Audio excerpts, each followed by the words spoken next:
बोलिए सियावर रामचंद्र भगवान की जय।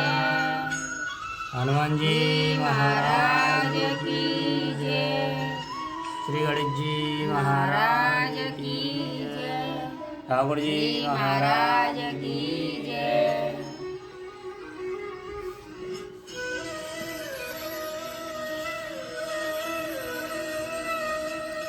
भयंकर शरीर वाले करोड़ों योद्धा यत्न करके बड़ी सावधानी से नगर की चारों दिशाओं में सब ओर से रखवाली करते हैं।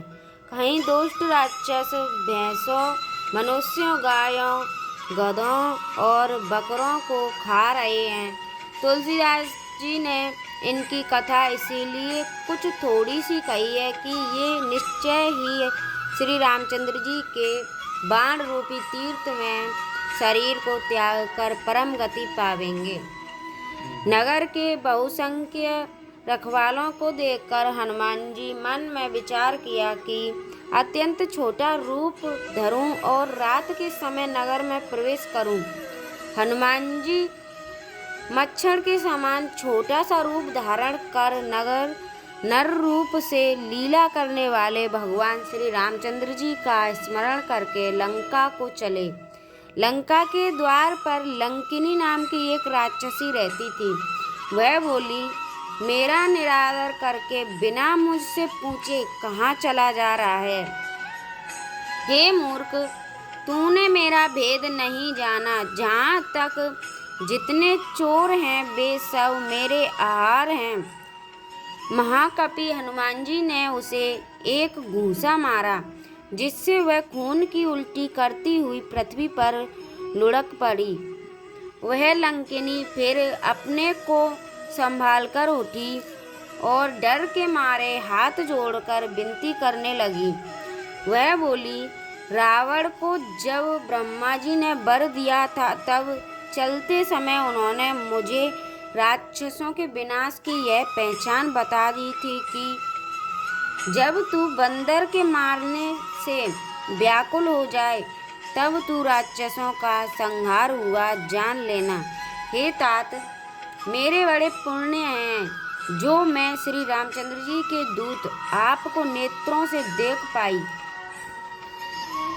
हे तात, स्वर्ग और मोक्ष के सब सुखों को तराजू के एक पलड़े में रखा जाए तो भी वे सब मिलकर दूसरे पलड़े पर रखे हुए उस सुख के बराबर नहीं हो सकते जो लव क्षण मात्र के सत्संग से होते हैं। अयोध्यापुरी के राजा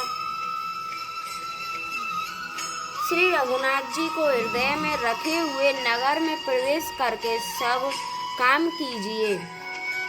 उसके लिए विष अमृत हो जाता है, शत्रु मित्रता करने लगते हैं, समुद्र गाय के खुर के बराबर हो जाता है, अग्नि में शीतलता आ जाती है। और हे गरुड़ जी, सुमेरु पर्वत उसके लिए रज के समान हो जाता है, जिसे श्री रामचंद्र जी ने एक बार कृपा करके देख लिया। तब हनुमान जी ने बहुत ही छोटा रूप धारण किया और भगवान का स्मरण करके नगर में प्रवेश किया। उन्होंने एक प्रत्येक महल की खोज की, जहाँ तहाँ असंख्य योद्धा देखे, फिर वे रावण के महल में गए। वह अत्यंत विचित्र था, जिसका वर्णन नहीं हो सकता। हनुमान जी ने उस रावण को शयन किए देखा, परंतु महल में जानकी जी नहीं दिखाई दी। फिर एक सुंदर महल दिखाई दिया। वहाँ उसमें भगवान का एक अलग मंदिर बना हुआ था। वह महल श्री राम जी के आयुध, धनुष, बाण के चिन्हों से अंकित था। उसकी शोभा वर्णन नहीं की जा सकती। वहाँ नवीन तुलसी जी के वृक्ष समूहों को देखकर कपिराज श्री हनुमान जी हर्षित हुए। भवन मंगल हारे द्रवं सुर सुर सुरत अजूर बिहारी। राम सिया राम जय जय राम मेरे प्रभु राम जय जय राम। लंका तो राक्षसों के समूह का निवास स्थान है। यहाँ सज्जन साधु पुरुष का निवास कहाँ। हनुमान जी मन में इस प्रकार तर्क करने लगे। उसी समय विभीषण जी जागे।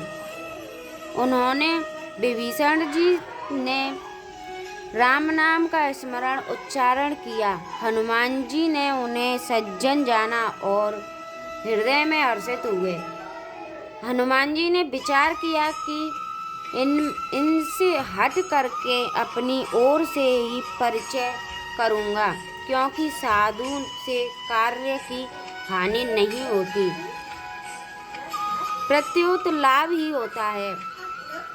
ब्राह्मण का रूप धारण हनुमान जी ने उन्हें वचन सुनाए, पुकारा। सुनते ही विभीषण जी उठकर वहां आए, प्रणाम करके कुशल पूछी और कहा कि हे ब्राह्मण देव, अपनी कथा समझाकर कहिए।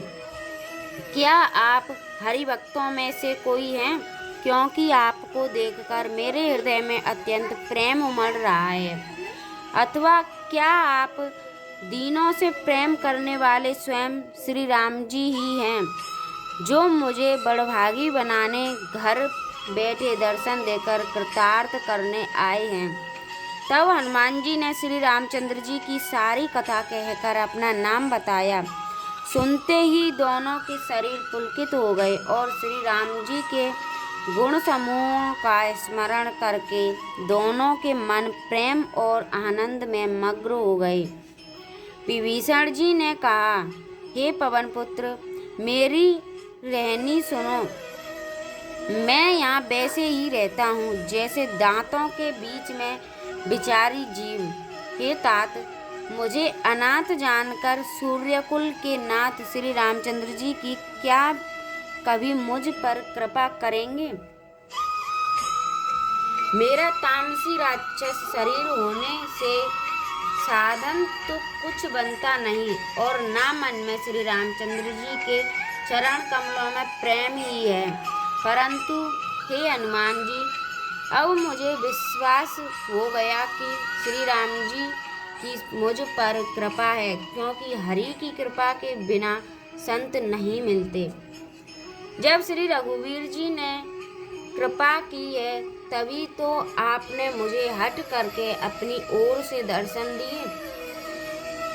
हनुमान जी ने कहा, हे विभीषण जी, सुनिए।